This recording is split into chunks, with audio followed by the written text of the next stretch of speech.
कल युग की स्त्री का कौन सा अंग रात होते ही गीला होने लगता है, जिसके साथ पुरुषों को संबंध बनाने में काफी ज्यादा आनंद मिलता है। जिस स्त्री का वह चिज रात में गिला होता है वह संबंध बनाने के काफी ज्यादा उत्तेजित हो जाती है और पुरुषों को पूरी तरह से संतुष्ट करती है।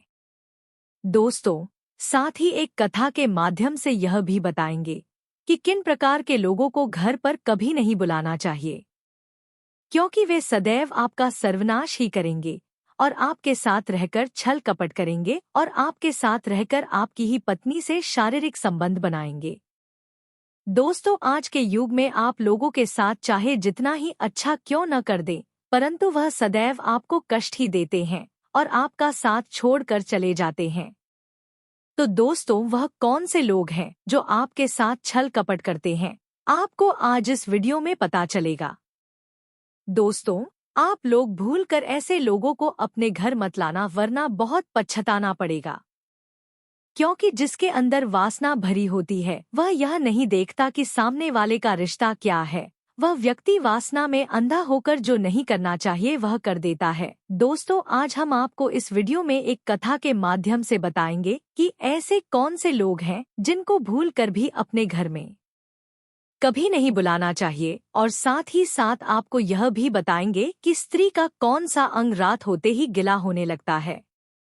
दोस्तों, आज की वीडियो बहुत ही ज्ञानवर्धक और महत्वपूर्ण है, इसलिए दोस्तों आप सभी को इस वीडियो को शुरू से लेकर अंत तक पूरा अवश्य देखना है, क्योंकि आधा अधूरा ज्ञान विष के समान होता है। आधे अधूरे ज्ञान से मनुष्य को जीवन में कभी भी सफलता नहीं मिलती है। तो दोस्तों, आपका ज्यादा समय व्यर्थ ना करते हुए इस कथा को सुनाना आरंभ करते हैं। दोस्तों, एक बार भगवान श्री कृष्ण अपने महल में विश्राम कर रहे थे। तभी वहां पर अचानक से देवी सत्यभामा आती है और भगवान श्री कृष्ण को प्रणाम करती है। तब भगवान श्री कृष्ण ने देखा कि देवी सत्यभामा जी का मन काफी ज्यादा विचलित है, वह कुछ पूछना चाहती है। तब भगवान श्री कृष्ण देवी सत्यभामा से कहते हैं, हे देवी सत्यभामा, आज आप बहुत चिंतित दिखाई पड़ रही हैं। आपके चिंता का कारण क्या है, मुझे निसंकोच होकर बताए। तब देवी सत्यभामा भगवान श्री कृष्ण जी से कहती हैं, हे प्रभु, मेरे मन में एक प्रश्न है जो कि मेरा मन काफी ज्यादा विचलित कर रहा है। तब भगवान श्री कृष्ण देवी सत्यभामा से कहते हैं, हे देवी, आप निश्चिंत होकर अपने उस प्रश्न को पूछिए, मैं आपको आपके प्रश्न का उत्तर अवश्य दूंगा। तब देवी सत्यभामा भगवान श्री कृष्ण से कहती हैं, हे प्रभु, वह कौन से व्यक्ति हैं जिन्हें भूल कर भी अपने घर पर कभी नहीं बुलाना चाहिए। तब भगवान श्री कृष्ण देवी सत्यभामा से मुस्कुराते हुए कहते हैं, हे देवी, आज आपने इस प्रश्न को पूछकर समस्त मानव जाति का कल्याण कर दिया है, परंतु मैं आपको इस प्रश्न का उत्तर एक अत्यंत ज्ञानवर्धक कथा के माध्यम से देना चाहता हूँ।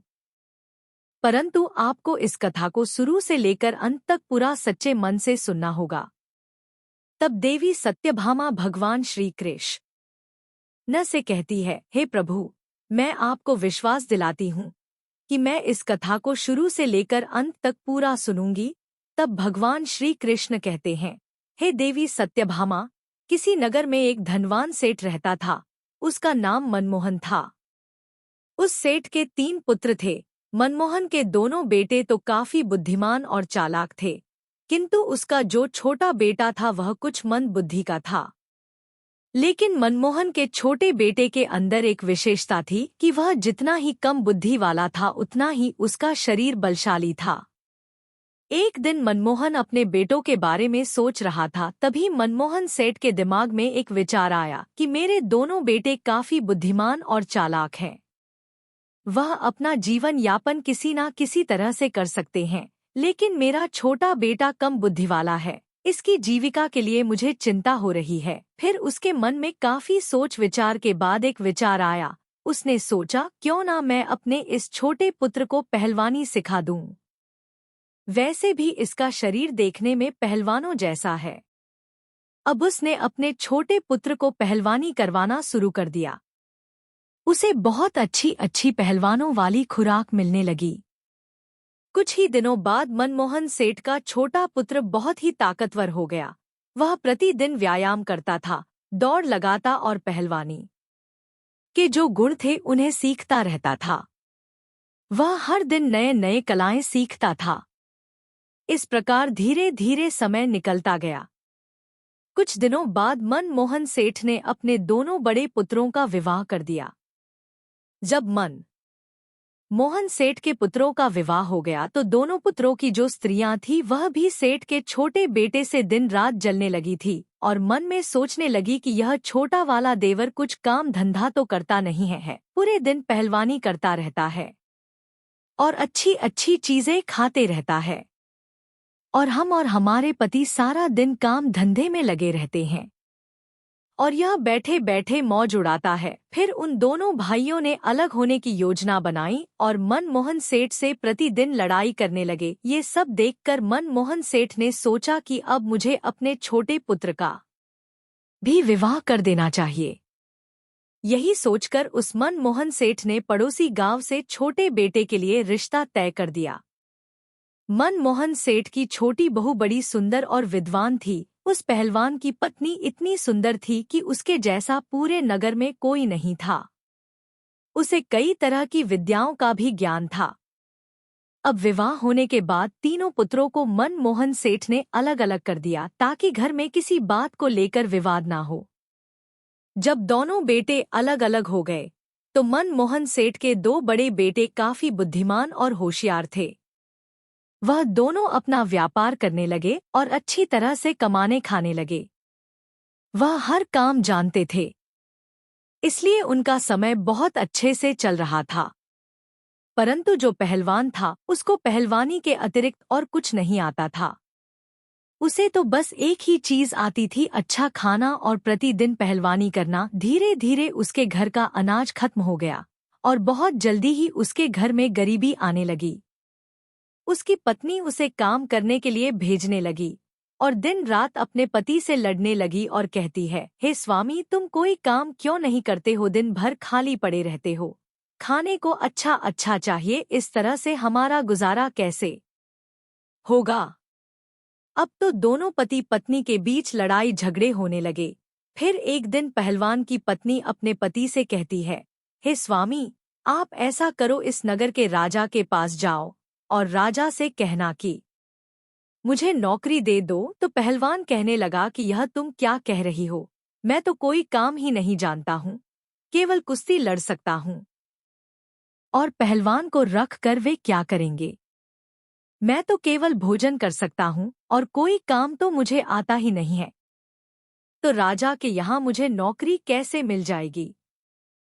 और मिल भी जाएगी तो मैं वहाँ क्या काम करूँगा? फिर पहलवान की पत्नी कहने लगी कि तुम इस बात की चिंता मत करो कि तुम कुछ नहीं जानते। मैं जो कहती हूँ वह आप करो। मेरे कहने से तुम महाराज के पास जाओ और महाराज से कहो कि महाराज, मैं आपके यहाँ नौकरी करना चाहता हूँ। राजा जब तुम्हें नौकरी देने को तैयार हो जाए तो आप नौकरी पर लग जाना। पहलवान ये बात सुनकर घबरा गया और अपनी पत्नी से बोला कि मैं तो कुछ जानता भी नहीं हूँ, फिर मैं राजा के यहाँ पर काम कैसे करूँगा? तब पत्नी बोली, देखो, आप चिंता मत करो, मैं हूं ना। दोस्तों, पहलवान अपनी पत्नी की बात मानकर उदास मन से राजा के दरबार को चल देता है। जब राजा के दरबार में पहुंचा तो महाराज ने देखा कि बड़ा बलवान पहलवान जैसा शरीर वाला एक आदमी मेरे दरबार में आया है। तो राजा उसे देखकर समझ गए कि जरूर यह व्यक्ति नौकरी की तलाश में आया होगा। महाराज ने उसे पूछा कि तुम किस लिए आए हो?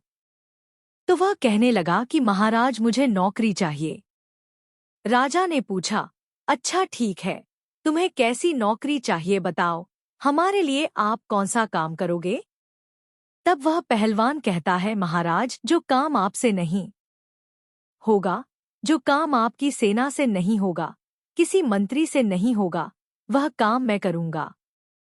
तब राजा ने अपने सभी मंत्रियों से विचार विमर्श किया। काफी देर विचार विमर्श करने के बाद अंत में राजा ने उस पहलवान को नौकरी दे दी और उस पहलवान को रहने के लिए महल के बाहर एक कमरा दे दिया।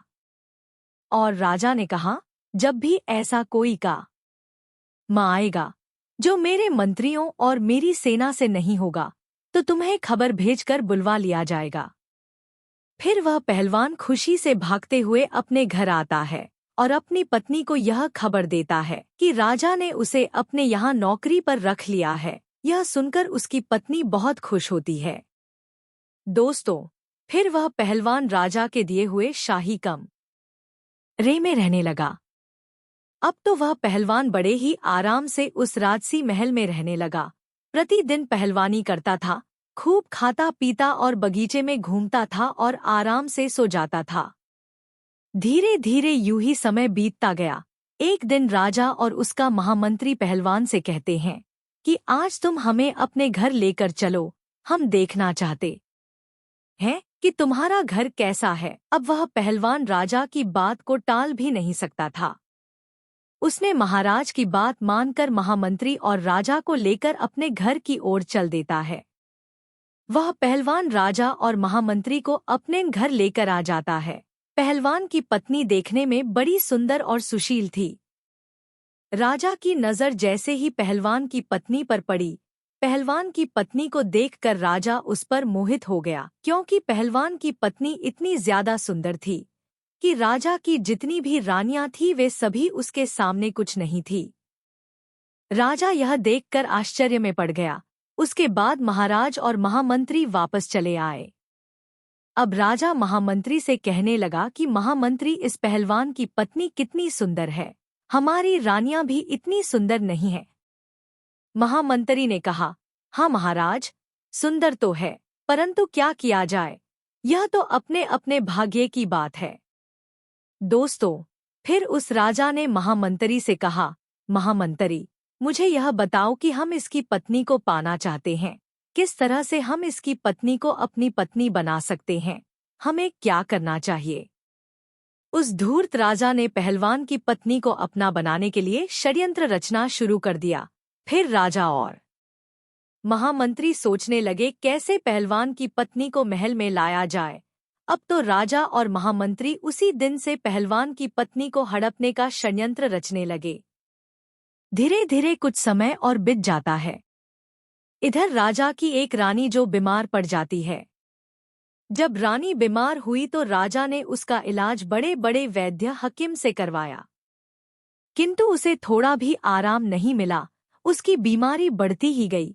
कोई भी वैद्य हकीम रानी का इलाज नहीं कर सका। फिर एक दिन महामंत्री ने सोचा, क्यों ना इस मौके पर पहलवान की परीक्षा ली जाए, आखिर वह किस काम आएगा। फिर महामंत्री ने पहलवान के विरुद्ध एक षड्यंत्र रचा। दोस्तों, एक दिन महामंत्री राजा से अनुमति लेकर महल के बाहर जाता है और एक वैद्य को पकड़ कर ले आता है और उस वैद्य से मंत्री ने कहा, देखो वैद्य, रानी जी बीमार है, तुम्हें उनका इलाज करना है, किंतु मेरी एक शर्त है, इलाज तुम्हें मेरे अनुसार करना होगा। महामंत्री ने कहा, मैं इसके बदले में तुम्हें 500 सोने के सिक्के दूंगा। आप जब उनका इलाज करना तो इलाज के लिए तुम उनसे ऐसी वस्तु मंगवाना जो कहीं भी उपलब्ध ना हो। वैद्य को जब मंत्री ने 500 सोने के सिक्के पकड़ा दिए तो वैद्य लालच में आ गया और वैद्य कहने लगा, ठीक है महामंत्री जी, मैं ऐसा ही करूंगा। अब तो महामंत्री वैद्य को लेकर राज दरबार में आता है और राजा से कहता है, महाराज, यह वैद्य जी बड़े ही जाने माने हुए हैं।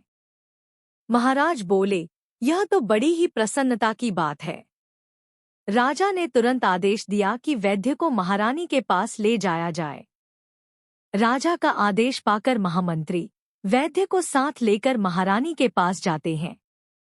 वैद्य जी ने महारानी की नब्ज देखी और नब्ज देखकर राजा से कहा, हे महाराज, इनका इलाज होना अब संभव नहीं है।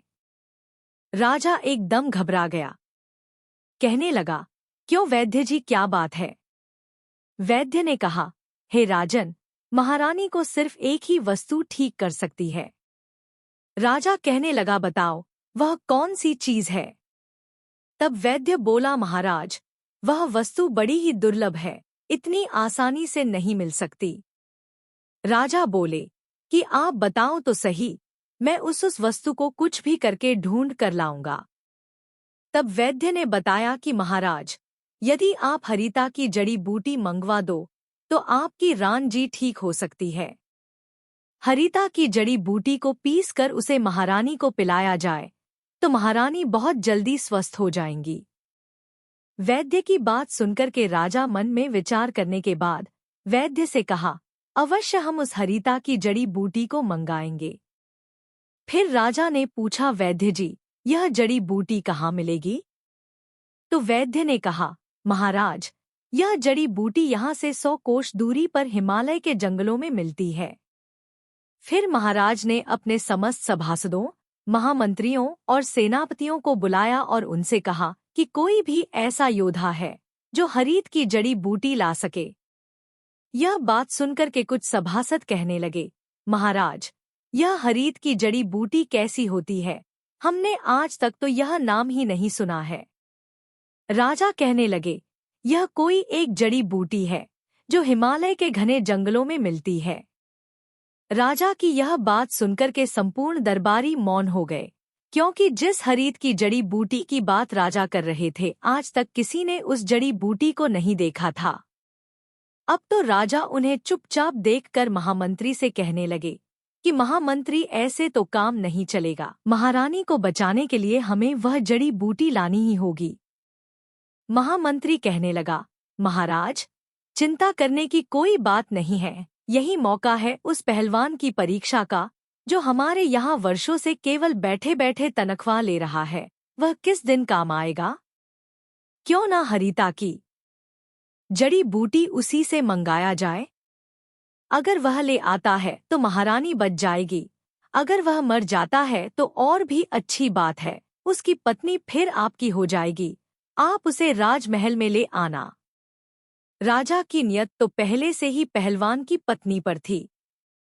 राजा ने जैसे ही महामंत्री का यह सद्भाव सुना, वह अत्यंत प्रसन्न हुआ। फिर राजा ने कहा, पहलवान, अगर जड़ी बूटी नहीं ला सका तो हम उसको फांसी पर चढ़ा देंगे। अब तो राजा ने बिना देर किए एक सैनिक को आदेश दिया कि पहलवान को दरबार में बुलाया जाए। पहलवान महाराज के दरबार में आ जाता है। महाराज ने कहा कि पहलवान, तुम काफी समय से वेतन ले रहे हो, अभी तक कोई काम तुमने हमारा नहीं किया है, अब एक आवश्यक काम आ गया है। पहलवान बोला, महाराज आज्ञा कीजिए, मैं अवश्य करूंगा। तब राजा कहता है कि हमें हरिता की जड़ी बूटी की जरूरत है, जिसे पीस कर महारानी को पिलानी है। ऐसा करने से उनकी बीमारी ठीक हो जाएगी। राजा की बात सुनकर पहलवान सोच में पड़ गया। कहने लगा, महाराज, मुझे कुछ समझ में नहीं आ या यह जड़ी बूटी कैसी होती है। राजा ने कहा, हम भी नहीं जानते, लेकिन तुम्हें लाना है। काफी सोच विचार के बाद पहलवान कहने लगा, महाराज, आप मुझे कुछ समय दीजिए। राजा बोले कि इसके लिए मैं तुम्हें 12 दिन का समय देता हूँ। यदि तुम्हें 12 दिन के अंदर वह जड़ी बूटी नहीं लाए तो तुम्हें फांसी पर चढ़ा दिया जाएगा। पहलवान महाराज की बात सुनकर सन्न रह गया। उसके पैरों तले से मानो जमीन खिसक गई। वह तुरंत अपने कमरे में आता है। मोटी बुद्धि का तो वह था ही मन में विचार करने लगा। फिर उसने सोचा, अब भी तो बहुत दिन है। यह सोचकर उसने 4-5 दिन ऐसे ही व्यतीत कर दिए। फिर एक दिन राजा ने अपने सैनिक को आदेश दिया कि जाओ देख के आओ, पहलवान जड़ी बूटी लाने के लिए गया है या नहीं। यदि वह ना गया हो तो उससे कहना कि वह जल्द से जल्द हरिता की जड़ी बूटी को लेकर आए, अन्यथा हम उसे फांसी पर चढ़ा देंगे। यह बात सुनकर के सैनिक पहलवान के पास जाता है और वह जैसा राजा ने कहा था वैसे ही पहलवान को बता देता है। दोस्तों, यह बात पहलवान ने अपनी पत्नी को कभी नहीं बताई थी। पहलवान की पत्नी बड़ी विद्वान और चतुर थी। उसने अपनी रक्षा के लिए अपने आंगन में एक गहरा कुआं खुदवा रखा था और कुआं के ऊपर उसने एक चटाई बिछा रखी थी और चटाई के ऊपर एक बहुत सुंदर मखमली बिस्तर बिछा दिया था। जब पहलवान हरिता की जड़ी बूटी के लिए निकलता है, उसके निकलते हैं राजा पहलवान के घर पर पहुंच जाता है। इधर जब राजा ने दरवाजा खटखटाया और आवाज लगा, मैं तो आपके साथ अंदर चलना चाहता हूँ, मैं तो तुम्हारे लिए महल से यहाँ आया हूँ। हे सुंदरी, तुम बहुत खूबसूरत हो। मुझे लगता है पहलवान तुम्हारी अच्छे से देखभाल नहीं रखता है, वह तो खुद दूसरों की नौकरी करता है। अगर तुम हमारे महलों की रानी होती तो तुम्हारी जिंदगी कितनी खुशहाल होती। मैं तुम्हें दुनिया की सभी सुख देता है, तुम्हारी जिंदगी स्वर्ग बना देता। राजा के मुख से जब इस तरह की मीठी मीठी बातें पहलवान की पत्नी ने सुना तो वह समझ गई कि राजा उससे क्या चाहता है। उसने तुरंत समझ लिया कि राजा की नीयत खराब है और उसके अंदर मेरे प्रति वासना भरी हुई है, इसलिए अब इसे सबक सिखाना चाहिए। आगे पहलवान की पत्नी ने राजा से कहा कि महाराज, अंदर आइए, आप ठीक कह रहे हैं। पहलवान किसी भी तरह से मेरे योग्य नहीं है, वह मेरा तनिक भी ख्याल नहीं रखता है, वह मुझे प्यार भी नहीं करता है। अब मैं ही उसको छोड़ दूंगी और आज से मैं महाराज आपके साथ रहूंगी। उसने और भी दिमाग से काम लिया। राजा ने जैसे ही यह शब्द सुने, वह खुशी के मारे फूले नहीं समा रहा था। राजा पूरी तरह से पहलवान की पत्नी की बातों में आ गया और उसके साथ अंदर चला जाता है। अब जैसे ही राजा ने पहलवान की पत्नी की हाथ पकड़ता है तो पहलवान की पत्नी का भी मन बिगड़ने लगता है। फिर पहलवान की पत्नी राजा की बाहों में आकर पूरी रात मजे करते हैं। तो दोस्तों, अगर वीडियो अच्छी लगी हो तो हमारे चैनल सच्ची वास्तु ज्ञान को सब्सक्राइब जरूर करें। धन्यवाद।